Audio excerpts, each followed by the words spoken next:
আজ সন্ধ্যা থেকে অনেক পাস্তা খাইতে ইচ্ছা করছিল। তো সন্ধ্যা গড়িয়ে যখন রাত হয়ে যায় তখন ভাবলাম না, মন যেহেতু চাচ্ছে পাস্তাটা বানিয়েই ফেলি। তো ফ্রিজে সবই ছিল আর আমার ঘরে মোটামুটি সব কিছুই সবসময় থাকে। যখন আমি মাসকাবারি বাজারটা করি তো ফাস্টফুড আইটেমগুলোও একবারে কিনে রাখি সারা মাসেরগুলো, যার কারণে প্রবলেম হয় না। যখন যেটা খেতে মন চাই রেডি করেই খাই। আর আপনারা আমার ভিডিওগুলোতে দেখেন যে আমি রেস্টুরেন্টের সব আইটেমগুলো বাসাতেই তৈরি করি, কারণ বাচ্চাদের, আমার কাছে মনে হয় বাসার তৈরি খাবারটা বাচ্চাদের মুখে তুলে দেওয়াটাই বেস্ট। আলহামদুলিল্লাহ, আমার তৈরি করা ফাস্টফুডগুলো রেস্টুরেন্টের থেকে কোনো অংশে কম হয় না। আর এগুলা যে একদিনেই হয়েছে এমনটা না, আমি অনেক বছর আগে থেকে এগুলা বানাইতে বানাইতে, মানুষের দেখবেন যে কোনো জিনিস বানাইতে বানাইতে ভেতর থেকেই কিছু আইডিয়া তৈরি হয়।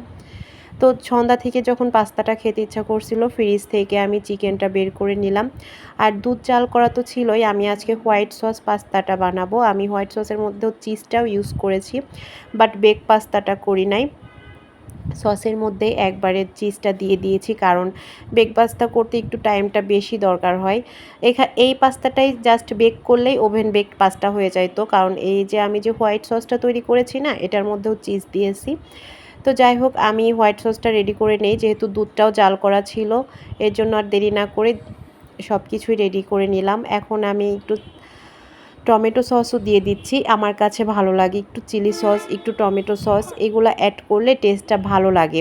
তারপর আমি এখানে আরও একটা জিনিস অ্যাড করেছি, পাস্তার প্যাকেটের মধ্যে যে মশলা ছিল আমি ওই মশলাটাও দিয়ে দিয়েছি। টেস্ট কিন্তু ভালো হয়।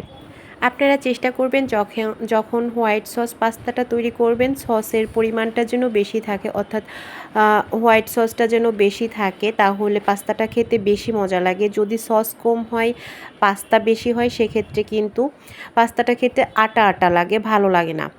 তো এখন আমি একটু চিলি সস দিয়ে দিচ্ছি, তারপর এখানে আমি আরও একটু চিলি ফ্লেক্স, তারপর হচ্ছে একটু লবণ টেস্ট করে নিয়েছি, আমার কাছে মনে হয়েছে যেগুলো দিলে আর একটু ভালো হবে। আমি একটু স্পাইসি চাচ্ছিলাম, যার কারণে আমি একটু চিলি ফ্লেক্সও দিয়ে দিলাম। তারপর লবণটা একটু কম ছিল, লবণটাও একটু দিয়ে দিয়েছি।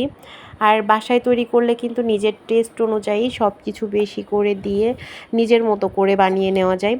আর আমি যেদিন আমার বাসায় ফাস্টফুডগুলো তৈরি করি, বিলিভ মি, আমার ছেলেটা যে এত খুশি হয়। ছেলের বাবা তো বলে যে তোমার থেকেই শিখেছে ছেলে, তোমার মতোই হয়েছে। তো যাই হোক, কথা বলতে বলতে আমার পাস্তা রান্নাটা কমপ্লিট। আর পাস্তাটা খেতে আলহামদুলিল্লাহ অনেক মজা হয়েছিল। তো আমার আজকের ভিডিওটা আপনাদের কাছে কেমন লেগেছে কমেন্ট করে জানাবেন, আর পাশে থাকবেন। আসসালামু আলাইকুম।